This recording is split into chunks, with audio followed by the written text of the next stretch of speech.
positionner ce bâton-là à certains endroits.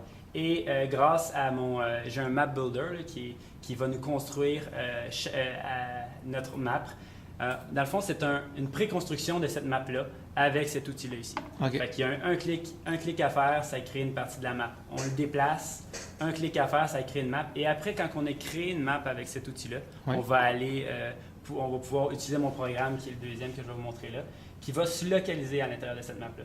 Fait que ça, c'est la map. Je vais partir mon programme qui dans le fond, il va positionner le robot à une place et on va pouvoir prendre le contrôle du robot.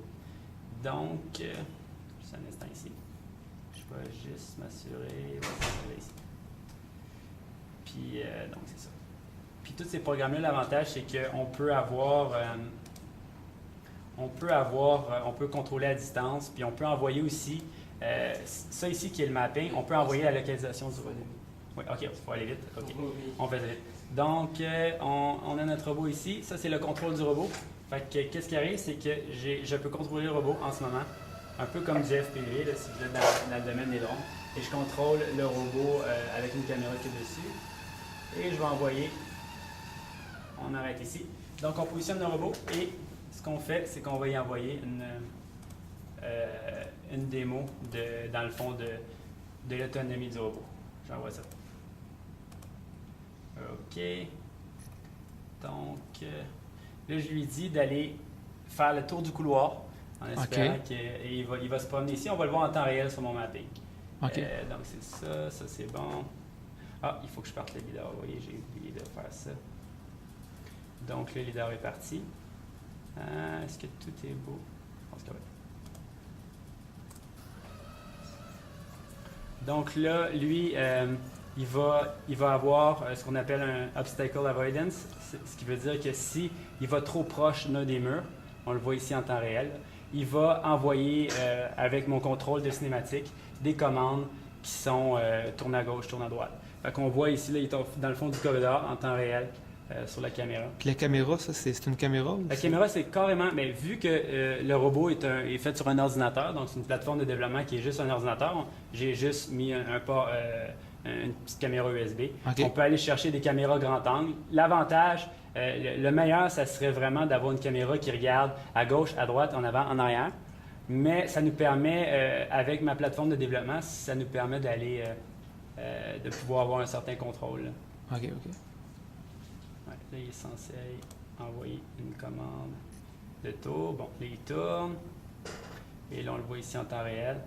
Ça, c'est du automatique. Là. OK, parfait. Fait que lui, qu'est-ce qu'il fait, c'est qu'il va à l'aide du leader, il va se localiser. Sur le mapping ici, c'est un mapping qui est...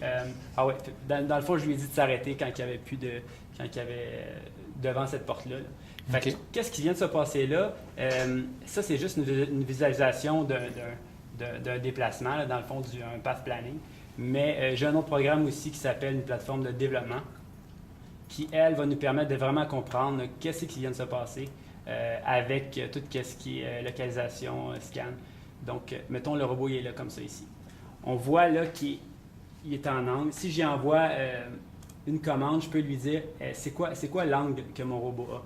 Puis là, vous voyez, c'est un petit peu en angle vers le mur par là, exactement comme on voit sur la photo. C'est un peu compliqué à expliquer, mais l'idée, c'est qu'avec le lidar, on va non seulement pouvoir se localiser dans la map, mais on va aller chercher aussi l'orientation par rapport à certains algorithmes que j'ai utilisés. Puis ça, c'est vraiment une plateforme de développement, mais sinon, on peut juste utiliser ça ici, qui est une visualisation de où est-ce qu'il est rendu le robot. C'est quoi l'orientation du robot dans une map. Puis là, vous voyez ici qu'un robot qui n'aurait pas eu le lidar, il vous aurait dit à la fin que le robot est droit. Mais là, il n'est pas droit. Il est un petit peu orienté vers le mur. Et c'est ce que ça nous indique. En fait, ici, la visualisation, là, c'est 200 degrés. C'est pas, ma visualisation n'est pas parfaite. Mais, fait que ça, c'est un peu comment ça fonctionne. Et là, on peut aller en détail aussi comment je fais ma correspondance dans le lidar là, avec une plateforme de développement comme ça. Mais sinon, c'est assez efficace. Puis, ma plateforme, on peut grossir la map là,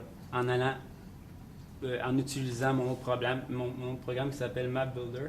On peut sortir de ça ici. Je peux vous le montrer rapidement. Je ne sais pas si vous avez du temps. 2 minutes. OK. Je fais ça rapidement. On ferme ça ici. Fait que, comment j'écris une map? C'est avec ça ici.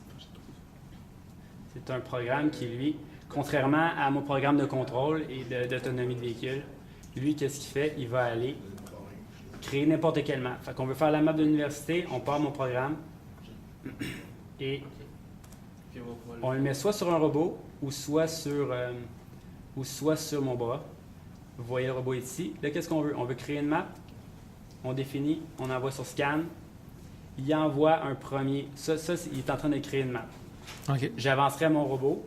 Donc, je lui dirais, OK, là, tu es rendu. J'irai physiquement ou avec déplacer mon robot dans mon créateur de map. Je sais pas si vous. Ouais. C'est un peu. J'y envoie un deuxième scan, continue. Et là, je peux créer n'importe quelle map vraiment rapidement.